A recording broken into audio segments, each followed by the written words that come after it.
Hey everybody, what's up? This is Mark Walters of BigFanboy.com, and welcome to my first ever Mark's Midnight Movie Review. I'm running late. I've already screwed things up on my first ever Mark's Midnight Movie Review. We're actually starting this at 1 a.m., and we were having some technical issues on this side, so that's the reason it's starting late. So I apologize for that. But for those of you that are here and are able to watch, I appreciate you being here. And tonight, on our first ever Mark's Movie Review, this is an extension of BigFanboy.com, where you can find all the latest movie news and reviews. You can actually read my reviews on BigFanboy.com, and if you ever want to read one in full. So I'm just going to do this as kind of a live stream and kind of see how it goes. And tonight, we're going to be talking about this baby right here, Avengers Endgame, which I got a chance to see today. I've already posted my review. If you want to see it, it's up at BigFanboy.com. But just to tell you, first and foremost, I am a huge fan of Thanos from the Marvel Comics. Thanos is my favorite Marvel villain. So I was very, very excited, of course, when they announced Infinity War. And then, of course, when Endgame was coming, I was also very, very excited. My friend John Price got me this Infinity Gauntlet. This is actually an oven mitt that I believe they recalled because it's flammable. So anyway, it's kind of a collector's item now. And as you can see, it's still got the Marvel tags on it and everything. So kids, don't try this at home is what I'm trying to say. Anyway, so you can see how much of a fan I am of this whole thing. Anyway, so Endgame, I guess let's get right into it. I'll just talk about this movie, and I'm going to try to keep this as spoiler-free as I can. I don't want to ruin any of the big surprises for you guys. There are definitely a lot of really cool moments in this movie that you're going to want to experience for yourself the first time. And so I'll try to keep this as spoiler-free as I can.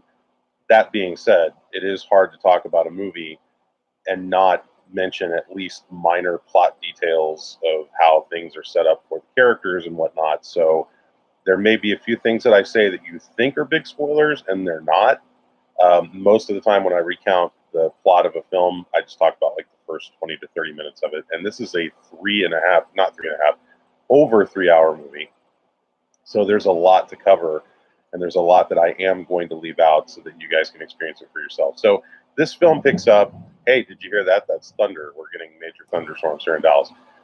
This film picks up exactly where Infinity War left off. So Thanos has done the snap. Half of humanity, half of every living being in the universe has just disappeared. And we're kind of seeing the effects of that in some other places that we didn't see in the last movie. And that sort of sparks the beginning of this particular story. We also see our heroes, and now they're very much left fractured and very kind of in disarray, I guess you could say. And so they're very sad, and they're trying to figure out what they need to do. If you remember in the last film, in the post-credit sequence, Nick Fury sends the beeper alert to this young lady right here, Captain Marvel. Visual aids. That's right. I've got Captain Marvel. So Nick Fury sends the beeper alert to her, and so she comes to meet with the Avengers and basically say, "Hey, let's go get Thanos. What are we waiting for?" And so they go to do that, thinking that they can figure out a way to undo everything that's happened. And let's just say it doesn't go well. It doesn't go the way they hoped it would go. And so now they have potentially really ruined their chances of ever fixing anything. And then this is probably one of the first sort of big spoilers, I guess that you could say, or one of the first spoilers that some people might consider a spoiler. And that is you see a time jump, and it jumps 5 years into the future. So we are now 5 years into the future from when the snap happened.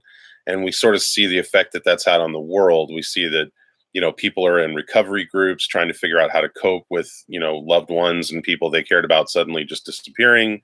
We see, we even kind of learn like some of the effects it's had maybe on the environment a little bit. The fact that now there's not as many people, like animals and things are thriving now that there's not as many people. Maybe that's a little bit of a commentary on overpopulation or something to that effect. I don't know, pollution, whatever. But it's some kind of interesting things to think about. So the heroes don't really know what to do. They're just kind of stuck in limbo. 5 years has passed. Thor has gone off to Norway to try to start a new Asgard for the surviving members that left. If you remember in Thor Ragnarok, there were survivors from Asgard that was destroyed. And so he's trying to start a new Asgard, which is really just kind of like it looks like any other fishing village in Norway. And Thor is, everybody's kind of gone through a metamorphosis, you could say. Hulk is changed. The only two people that are kind of like stuck in limbo are Black Widow, Natasha, played by Scarlett Johansson, and Captain America, Steve Rogers, played by Chris Evans. They're still stuck at Avengers headquarters trying to figure out what's their next move. And then, of course, and again, I know some of you are going to say these are spoilers. They're minor spoilers, trust me. You see a lot of this in the trailer, so I'm not spoiling anything major for you. I'm already leaving out major plot points that I'm not telling you. But Scott Lang, Ant-Man, is released from the quantum realm where he's been stuck for the last 5 years. Now, to him, 5 years feels like 5 hours when he's in the quantum realm. And so he comes and finds the Avengers, and he kind of explains to them what the quantum realm is all about and says, hey, maybe there's a chance this could help. Maybe there's a way you could use this to, undo the things that you wanted to undo. So that becomes sort of the driving force of the plot.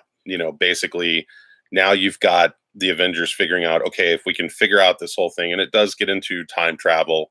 And just so you know, I'm going to say this straight up. It is somewhat of a convoluted plot. Like it gets a little hard to follow because there's a lot of things going back and forth in time, having to find things in certain time periods. But it also opens the door for them to do some really creative and really fun stuff that will tie this movie into almost all of the other Marvel movies that we've already seen in a very fun way. Without getting into any kind of major details or major spoilers, just say this. Remember in Back to the Future 2, when Marty goes back in time and finds himself in scenes that we remember from the first Back to the Future? Imagine that, but with every Marvel movie.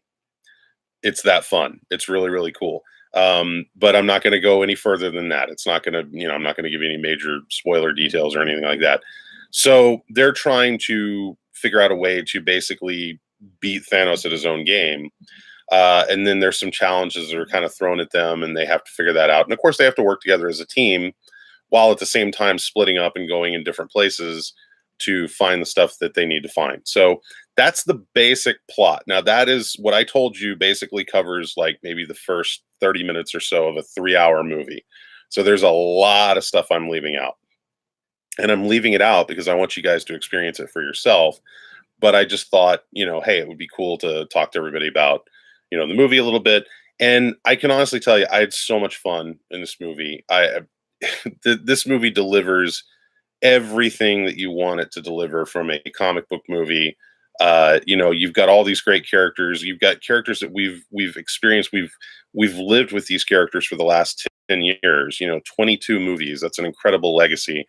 And we get to kind of close out some of those story threads in a really fun and interesting way, and a way that feels appropriate too. Like there's no moment in this movie that feels like a cheat. There's no moment that feels like they could have done that better, or they could have done that differently. I mean, sure, they could have. Everybody's always going to be an armchair critic and say, well, this could have been this or this could have been that. But I felt like at the end of this film, I got everything that I wanted out of it. I was incredibly satisfied with the way that they set up everything with all the characters. I think my only gripe, and it's a very minor gripe, is that if you were to rewatch this movie, because it's 3 hours long, the first 2 hours of the film is a lot of exposition. It's a lot of setup for what's going to happen or what they're ultimately building up to for the final act of the film, I guess the last hour or so of the movie. So on repeat viewings, I would imagine that the first 2 hours are probably going to drag a little bit, maybe, but only because there's just there's this incredible third act that's coming, and when it hits, it's incredibly satisfying. It's wonderful it gives you so many great moments. So trust me, you're gonna love that. You're gonna love the way this movie ends. It really ends with a bang. It's got an amazing fight sequence towards the end. And It's everything you could ever want from a comic book movie. So there's that to basically kind of tell you without telling you anything majorly spoilery or anything like that. By the way, sorry if this is rocking. I'm actually recording this on my bed because I'm in the process of moving and things are really hectic here. So I'm sitting my laptop on top of some boxes and it's kind of wobbly. Anyway, characters. As far as the characters in the film, you could say that Infinity War was very much Tony Stark's movie. It was Iron Man's movie. It was Robert Downey Jr.'s time to shine. This movie is Captain America's movie. This is all about Steve Rogers having really awesome moments and really kind of resolving the story arc of that character. Everything that we've been building up to for all these years, and seeing how that character kind of comes to I don't want to say the word comes to an end, but just sort of resolves the story. They do a really great job with that, and it's as again, I'm a huge Captain America fan. My favorite Marvel character, my favorite Marvel superhero, my favorite Marvel villain is Thanos, but my favorite Marvel superhero is Captain America, and I was very very happy with how they handled Captain America in this film, and I think you will be too. One character you get to see a lot of in this film is Nebula, played by Karen Gillan. She really steps up and has a very big role in this movie. She's all throughout this thing, and she has a lot to do, a lot of dialogue, a lot of interaction with other characters, and I was really happy to see that because every time I see Nebula in these movies, like in the Guardians of the Galaxy films, I always think about they spend so much time putting her in that makeup, and she doesn't always get a lot to do or a lot to say, and so it was really nice to see her character kind of step up and be like a central character of this storyline. So she's great, she's terrific.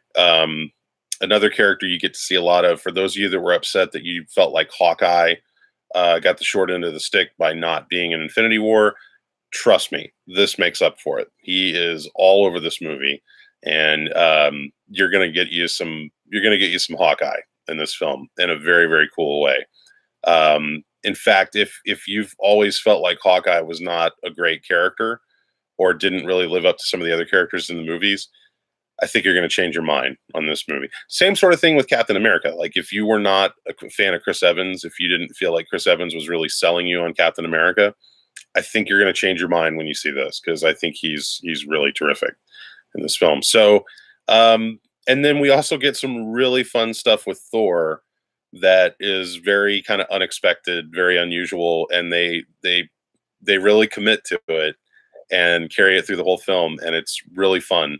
So you get to see some of these characters in ways that you're not used to seeing them, which is I think great. Especially knowing that this is going to be perhaps the last kind of big Marvel epic movie. I'm sure we'll get another Avengers movie, or we'll get something like that, like A Force or something. We'll get another team film at some point.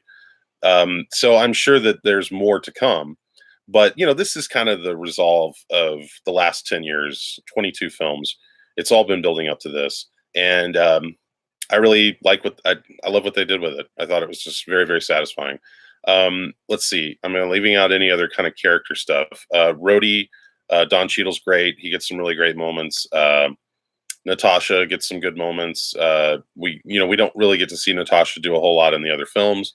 Here, you really get the sense that she's got a lot of weight on her shoulders, and she's kind of trying to live up to what she has agreed to do, in terms of service and whatnot. Rocket has some really funny moments and really really funny lines. Probably the best personification, if you will, of Rocket in any of these movies. I really enjoyed that. And Banner, Hulk, has some really awesome stuff too. If you are a fan of the Peter David kind of 1990s run of Incredible Hulk, like around the time when Dale Keown and Gary Frank were doing those books, you're really going to be happy with what they do with Hulk in this movie. I was over the moon with it. Did I mention Paul Rudd? Because he has some good moments too. Captain Marvel, oddly enough, she's not in the movie a whole lot. Like she's in it, I think there's maybe like 3 scenes that she's in. And they're not really extensive scenes, but so they use her sparingly, but she's great. She's really, really great. And I thought it was really interesting that when I read up and found out that Brie Larson actually shot her scenes for this movie before she shot Captain Marvel, so she didn't even know how she was going to portray Captain Marvel in the solo film. And she's really terrific in this. If you're a fan of that character, you're going to see some really cool things with that character that they didn't even show us in the Captain Marvel movie, but that you get to see here. And some people I know were asking about Danai Gurira, who plays Okoye from Black Panther, and she's not really in this much. In fact, she's barely in this. I think she has 2 lines of dialogue in the entire movie, at least that I can remember. Well, maybe more than that, but she's just not in it very much at all. And but that's really kind of more, they're juggling a lot of different characters and they're trying to give everybody their moment in the spotlight and whatnot. So I'm sure we'll see more with her in later films. And also Josh Brolin as Thanos. Infinity War, Thanos was all over that film. That was kind of like the Thanos show. Thanos is not in this movie very much because it's not really about him. It's more about the journey that these characters take to try to defeat him before he defeats them, type of thing. And so Thanos has actually got some pretty limited screen time in here as well. So, which is fine because I think we got our fill of Thanos when we saw, Infinity War. He's all over that movie, so it's fine to see him in a more limited role. So, last couple of bullet points I'll go over. Alan Silvestri's musical score is phenomenal. I think it's the best he's done for any of the Marvel movies so far. Really, really nails it. And the Russo brothers, Joe and Anthony Russo, once again proving that they just know how to knock these movies out of the park. I mean, I still think to this day Captain America Winter Soldier is my favorite Marvel movie. And probably still is. Like, I mean, I love this. This was great. But Captain America Winter Soldier is still, I think, the top for me. And Joe and Anthony Russo as directors really know how to make these great character pieces.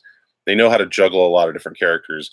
And I got to tell you, I don't envy these guys for having to make a movie like this because there's so many moving parts. There's so much going on. It's got to be like herding cats. And there's moments towards the end of the film, like when there's these big battle sequences where that there's no way all those actors were on set at the same time, that they probably shot, like plates of them and then they just kind of overlaid them using CGI and whatnot. But it's so convincingly done that you probably wouldn't be able to tell where the seams were and whatnot. So all of that stuff's really, really great. So just to kind of wrap it up a little bit, wonderful film. I was very, very happy with it. It gave me everything I wanted. Like I said, the only downside I can see, or the only downside I would imagine, is that on repeat viewings, trying to get through the first 2 hours of this 3-hour movie is going to be a little bit of a slog because it's just 2 hours of like exposition and setting up events that are going to happen in the third act. And the third act is where all the punch is. The third act is what you're trying to get to. And once you get there, it's extremely satisfying. So I imagine sitting through this a second time, the first 2 hours would kind of drag a little bit. Oh, and something else somebody asked me. They said, so is there a good point in this film to go to the bathroom? No, there is not.